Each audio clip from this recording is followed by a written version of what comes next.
not the 3rd John, but the 1st John from the left. And here's what it says. Little children, let no man deceive you. Now, the call that I got was from a deceiver. And I knew what he was doing. He was trying to set me up from the moment that he called. He had called the day before and I didn't have a chance to talk to him. So he called back, and he's pretty persistent. And so he starts in with this, he said, you got your Bible there in front of you? And I said, yeah, I got the Bible search program. He said, well, you should have. And I went, okay. I can sort of tell now. And he said, open it up to so-and-so. So I can't remember what verse he said. And I said, okay. I did it. He said, read it. So I read it. Now, at this point, I'm already thinking, I bet this guy's trying to set me up for something. And I bet I know what it is. So I said, now what? He said, okay, let's go to another place in the Bible. So I went to it. And he said, read it. Now, I can tell that he thinks that if I read it out loud, that I will just kneel down before him and praise him forever and ever because he's made me read it, and that's what changed my mind. So I know where he's going already. And I read the verse. And he said, okay, now go to, I think the third place we went to is 1 John 3. So I went to 1 John 3. I said, now that I'm here, before I read it, why don't you go ahead and tell me why you called? And he plays dumb like, what are you talking about? I said, it's obvious that you have an agenda in calling me today and making me read all these verses out loud. And I said, if I were to guess, I would guess that you believe in sinless perfection and that you would say to me proudly that you never sin. And I'm going to ask you point blank, do you still sin? And he said, do you? And I went, yeah. Do you? And he said, no, I don't. I said, well, you just did. I said, you lied. You bore false witness to me, your neighbor. That is a sin. You broke one of the commandments. And I said, I can tell that there's a greater sin that you're guilty of committing, which is pride, which is what caused you to call me because you want to think that I'm either going to stumble over myself and not be able to give an answer to you, or that I'm going to say, oh, wow, I never thought about that before. Maybe you're right. Maybe I'm not supposed to be sinning. Maybe I'm not saved. And I said, that's not going to happen. And so I said, I'm going to read this verse, and then I'm just going to not say anything. So I read the verse and didn't say anything. Well, he didn't say anything either.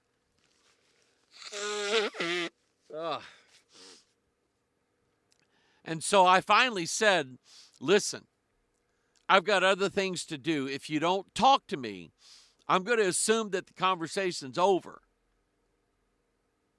Well, he didn't say nothing.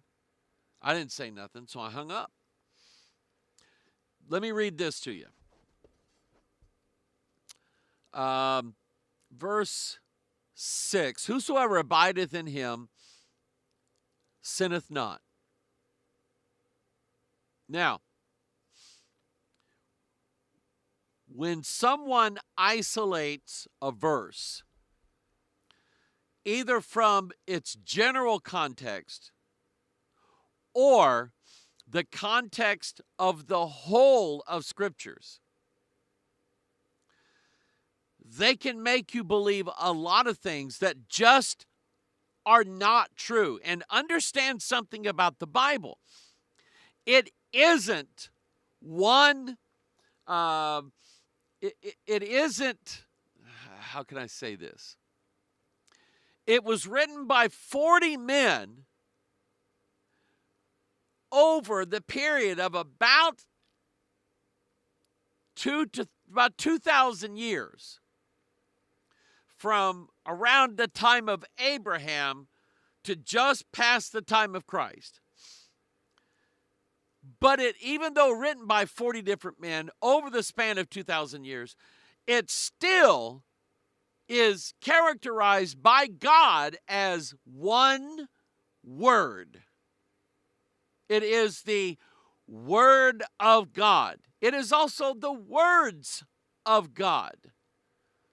The Word of God, thy word, singular, meaning the whole thing have I hid in my heart. But then plural, the words of the Lord are pure words. So just because 40 different men were in on writing the scriptures doesn't mean that it has 40 different viewpoints on the same thing. No, no, no, no, no, no. Including what some people refer to as dispensations. Now, if you want to have dispensations, have them all you want to. Just don't make up 6 other gospel ways of being saved. Because the moment that you believe that there is a different gospel during a different time period, that stalls 3 strikes in a row right there. You're out. If we or an angel from heaven preach any other gospel, let him be accursed. See, it's pretty plain language. Anyway, whosoever abideth in him sinneth not. Now, we have to have an answer for that. Whosoever sinneth hath not seen him, neither known him. Little children, let no man deceive you. He that doeth righteousness is righteous, even as he is righteous. He that committeth sin is of the devil. Oh, no. For the devil sinneth from the beginning. For this purpose the Son of God was manifest, that he might destroy the works of the devil. Whosoever is born of God doth not commit sin, for his seed remaineth in him, and he cannot sin, because he is born of God. In this are the children of God manifest, and the children of the devil.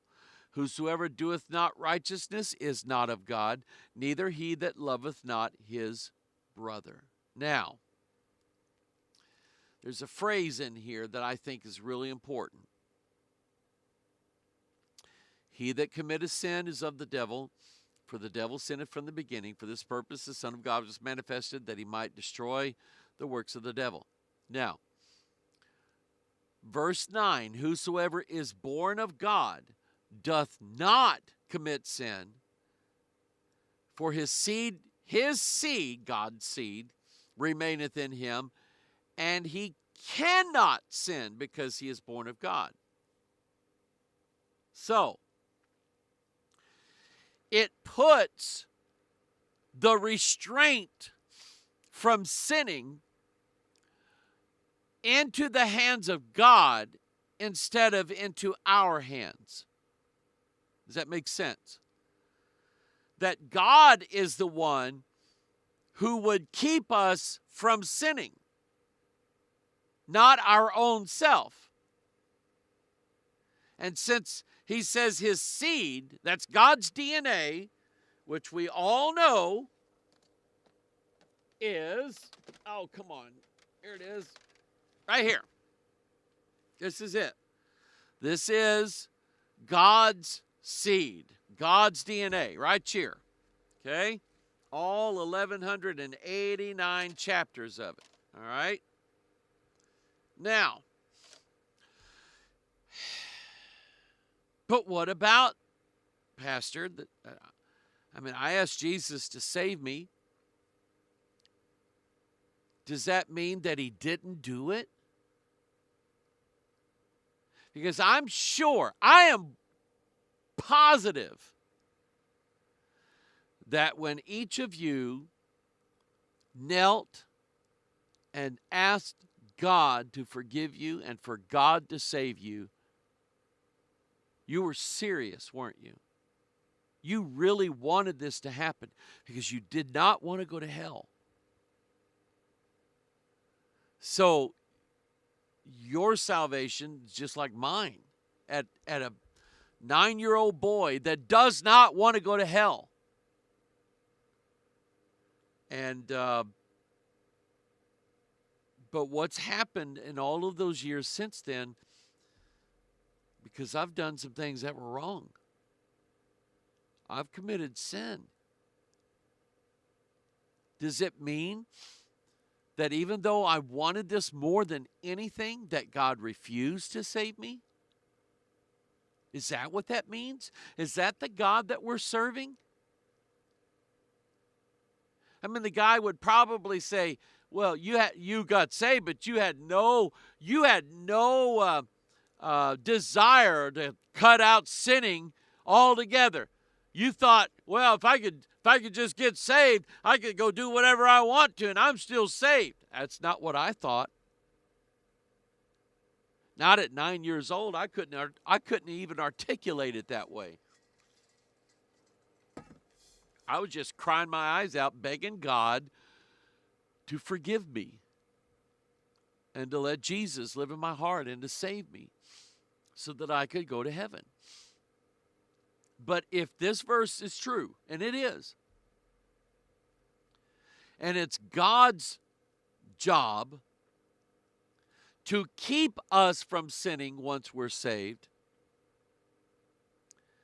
then what happened? Did we openly rebel against God and say, God, I don't care, I'm going to go do this? And even if we did, if the responsibility for us not sinning lies strictly in God's hands, and he then has to allow us to sin, what does that say about God? Doesn't it say that God, commands us not to sin, and we get tempted, and God just says, well, I'm not saving you this time? Is that the God that we serve? Is that the God that we put our trust in? No, not at all. Now, here is a verse that they will use to try to convince you. And listen, people, the reason why I'm doing this, if this guy called me trying to get me to trip up so that he could stomp me on the ground and say, I got you, Mike Hoggard. There's going to be people out there on Facebook that's going to try the same thing with you. And they're probably going to use this verse to do it. So it's Hebrews 10:26. Let's go back. Verse 22, let us draw near with a true heart and full assurance of faith, having our hearts sprinkled from an evil conscience and our bodies. That's one thing. I love this. Conscience, remember, is conscience, with knowledge, is what that means. And our conscience is the part of us that knows what we did. When it's time for you to confess sins, your conscience is going, be sure and tell God about, you know what? Yeah, okay. Thanks for reminding me, jerk. Yeah. Our conscience is the part of us that knows what we did and when we did it and how often we did it and whether we liked it or not. That's what our conscience is. And we have an evil conscience. So God has the ability to sprinkle our conscience with his blood, and it washes away that knowledge and guilt of sin. You may still remember that you sinned, but now you have a greater knowledge that overrides that. And it says, yeah, I know I did that, but I know that God forgave me of that sin.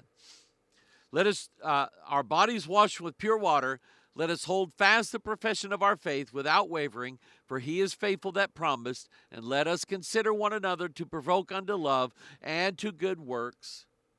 And the guy that called me was not trying to provoke me with good works or to love. Not forsaking the assembling of ourselves together, as the manner of some is, but exhorting one another, and so much the more as ye see the day approaching.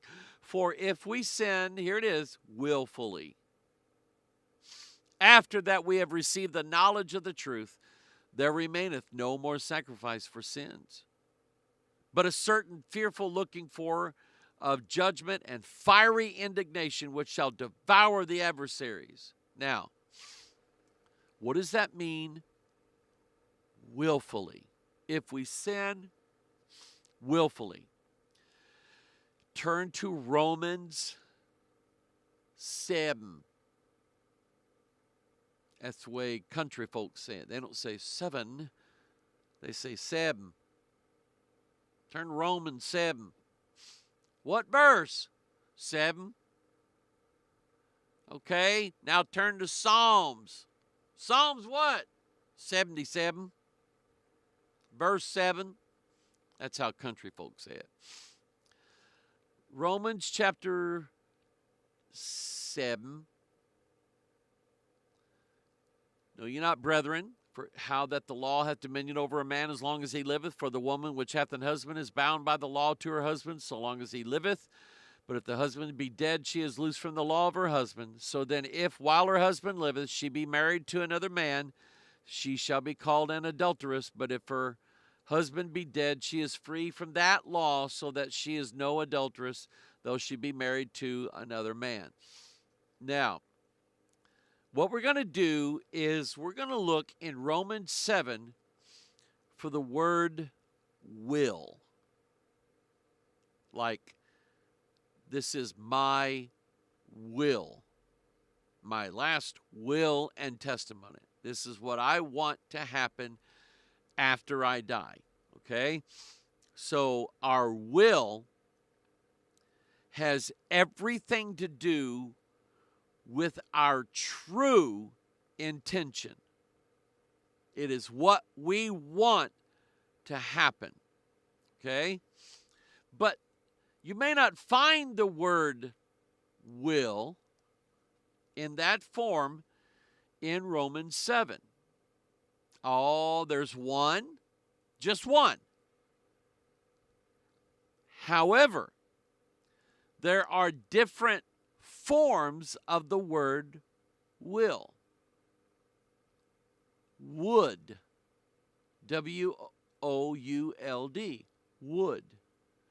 I will get that. I would have gotten that. Okay?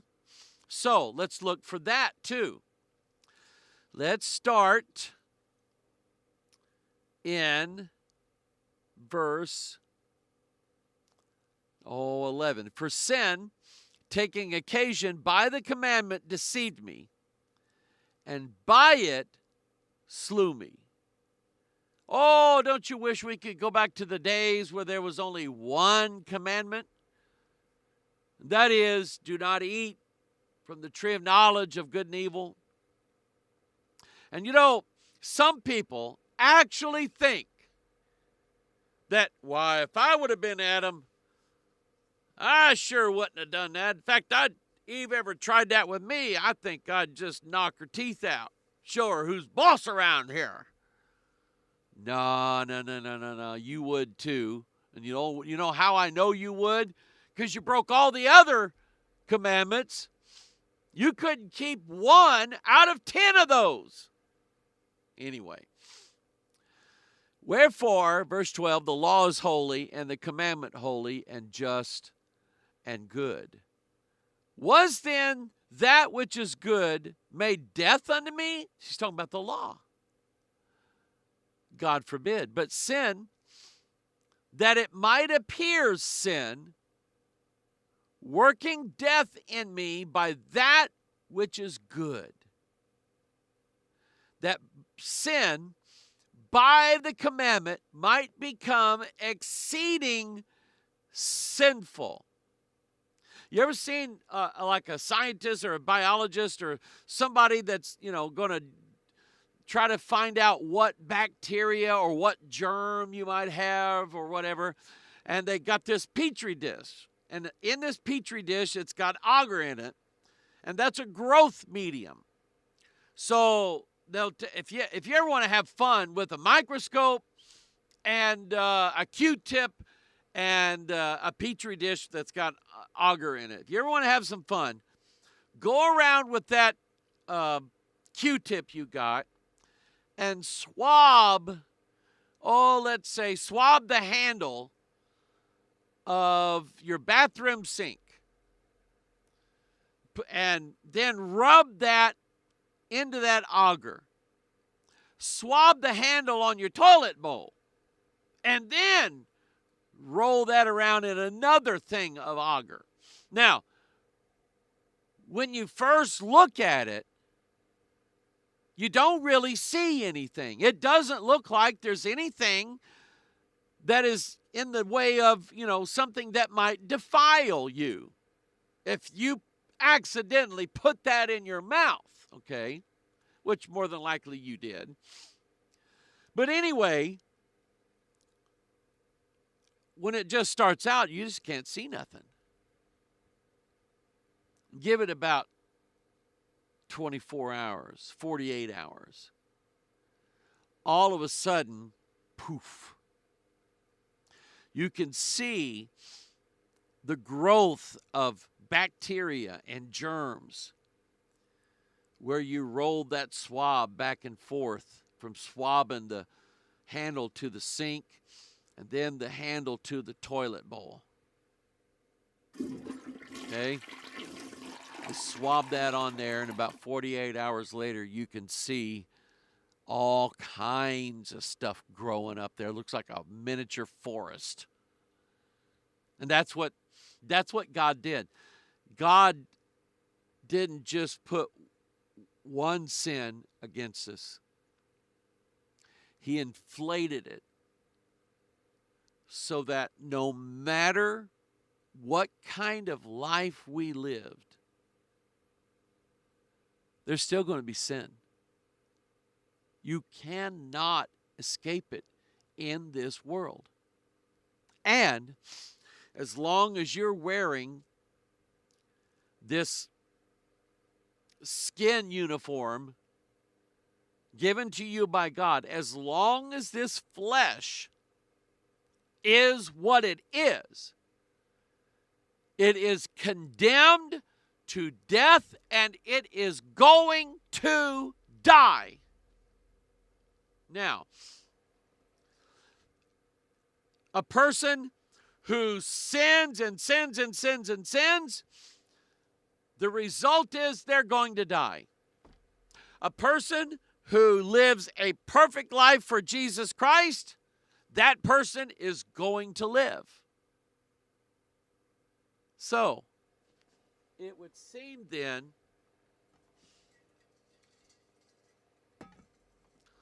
that even once we become saved, why does this flesh die then?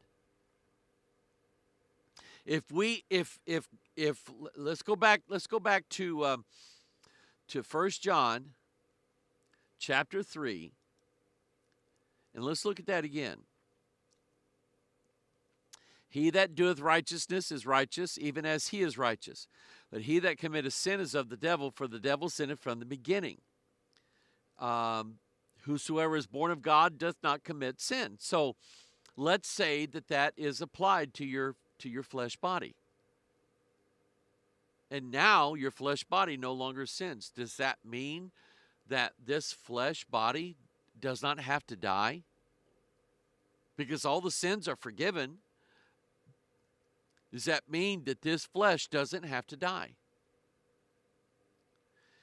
If it was perfect, it wouldn't have to die. If it was perfect and never, ever, ever sinned again, then it would abide with God forever. But it doesn't. Nobody's does. I've never seen anybody live to be 600, 700 years old and say, aren't you going to die? No, I'm saved.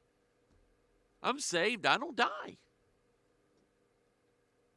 Everybody that I have known, know now, and will know is going to die unless the Lord appears in the air. And then we don't take this up to heaven with us, do we? No. We peel that off, and God clothes us with Christ. Now we are his body. Now, back to Romans 7 and the will. Let's look at it. Verse 12, wherefore the law is holy, and the commandment is holy and just and good. Was then that which is good made death unto me? God forbid, but sin, that it might appear sin, working death in me, that which is good, that sin by the commandment might become exceeding sinful. That's the bacteria in the petri dish. After a while, you can see it. And there's a lot of it there. For we know that the law is spiritual, but I am carnal. Now, the word carnal means I am flesh. Carne asada, okay? Chili con carne, that means chili with meat, flesh. Sold under sin. That's my flesh. For that which I do, I allow not. For what I would, that do I not. But what I hate, that do I. Now, look at here. We have the word would. That's a form of the word will. So for that which I do, I allow not. For what I would, what my will is, that do I not. In other words, I have good intentions. I want to read the Bible. I want to pray. I want to be a witness to someone. I want to be a blessing to someone. I want to do the will of God. I want to be in church where I'm supposed to be. I want to forsake the world. I want to live righteously. That's what I would do. And so, but what I would do, that do I not. Why? The flesh won't allow it. So, now, with that idea in mind, let's go back to that verse. For if we sin willfully, what part of us, the flesh or the spirit or the soul, what part of us always wants to sin? Is it our soul and our spirit? Is it our flesh? Or is it all three? Now, when you have a lost person who is not born again, they're not saved and they're not going to be, their soul and their spirit are right along with their flesh. That's why their soul is cast into hell. Because it went along with the will of the flesh. Okay? Think about that.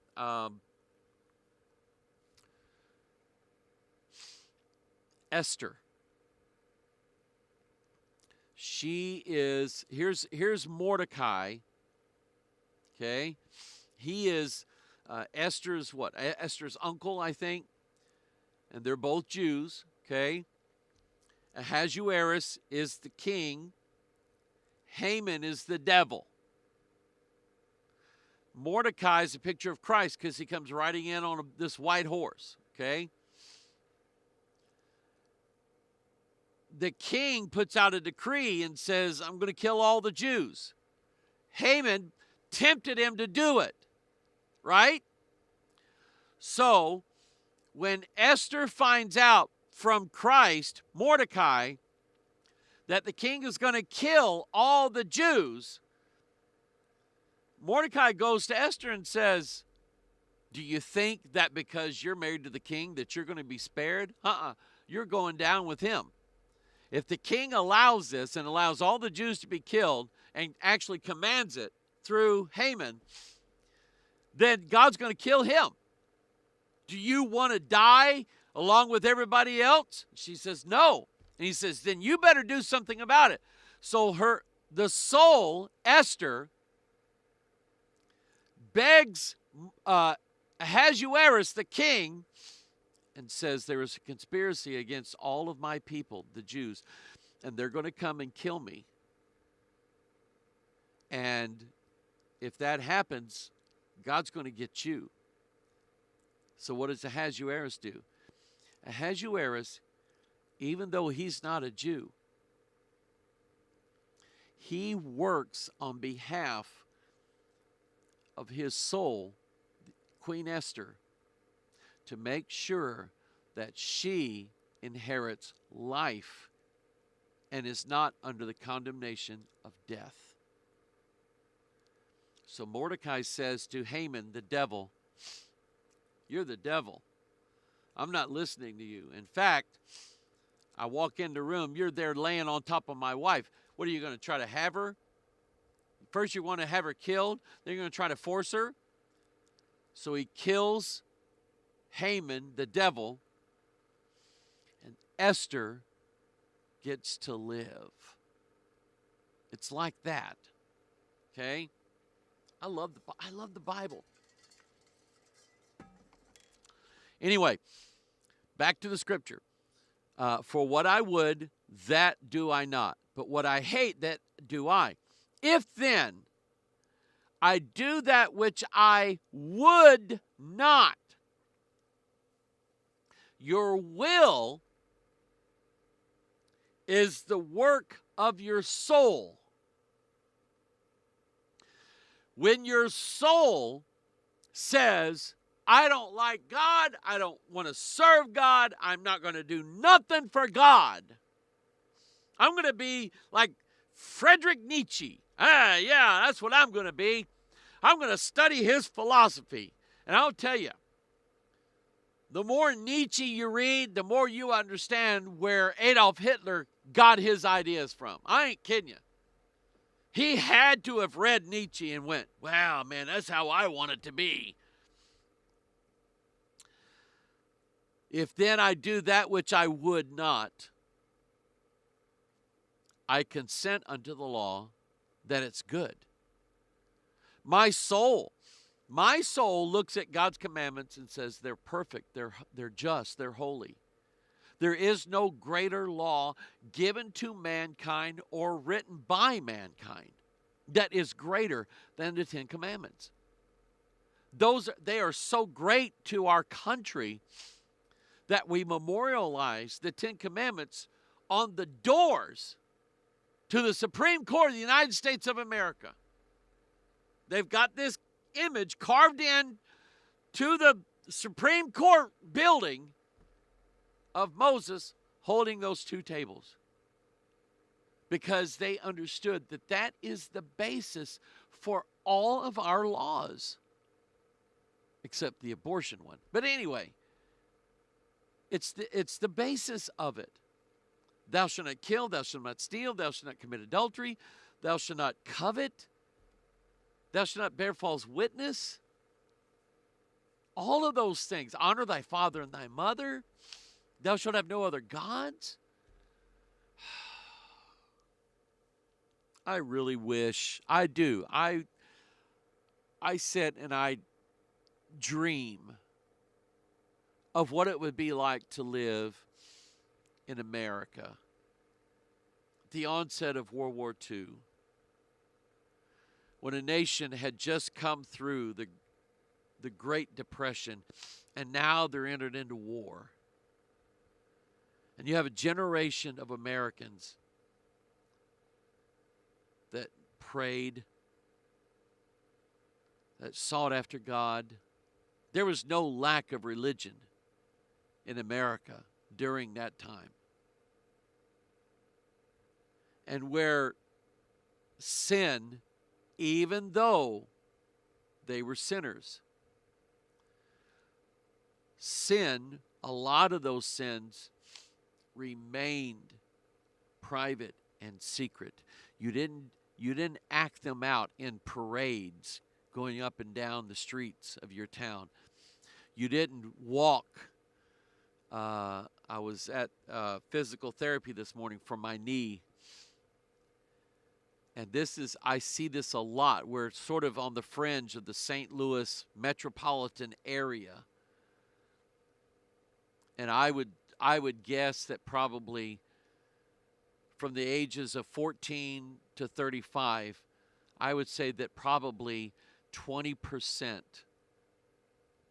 of all the young ladies in this area, 14 to 25 or 14 to 35 years old, they turn out to be sodomites at some point.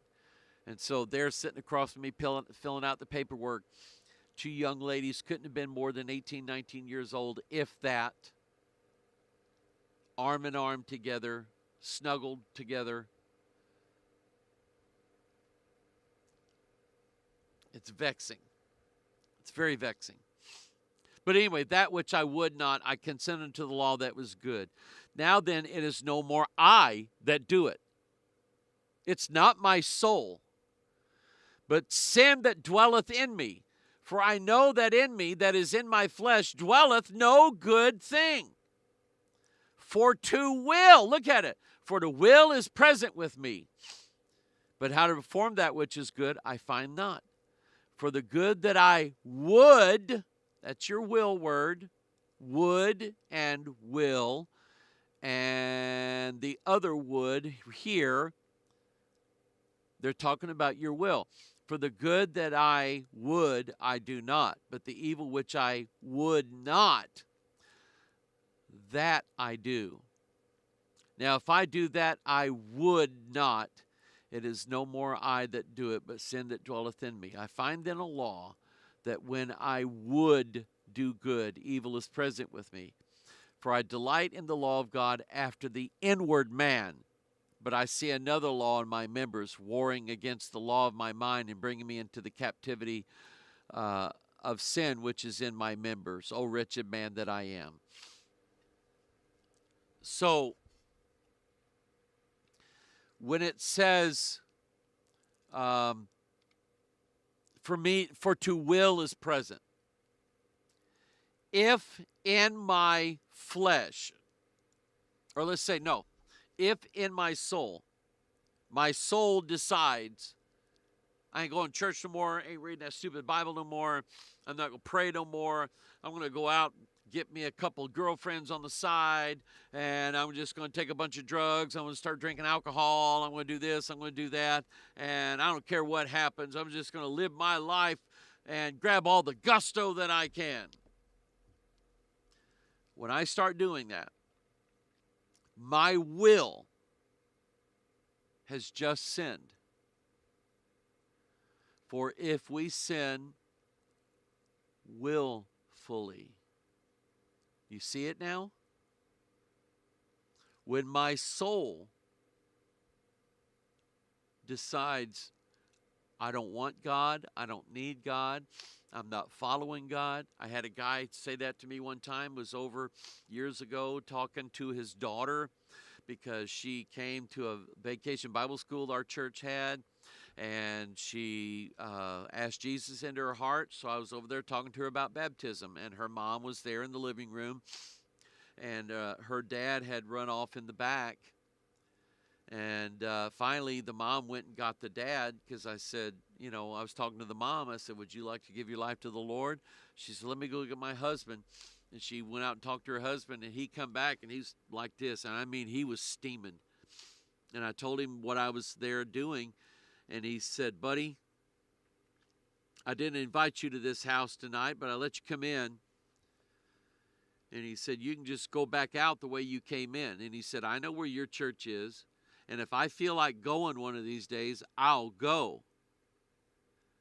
But until then, you can keep your church to yourself. Don't come back here no more. I'm not having it.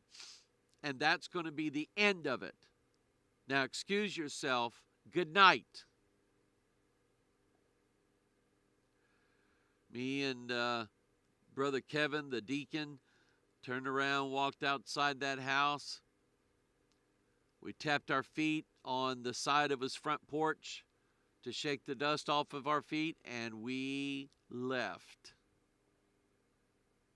And I didn't know what to say for the longest time. It's the first time that had ever happened to me. And I thought, that dirty rat, when he dies, I'm sure that family's going to try to call for somebody to come and preach his funeral. I hope it ain't me. Because if it is, I'm going to tell everybody exactly what happened here tonight. It's obvious that his will was self-serving, serving sin, serving Satan, serving self. Those are 3 S's, isn't it? And it's obvious that he sins willfully.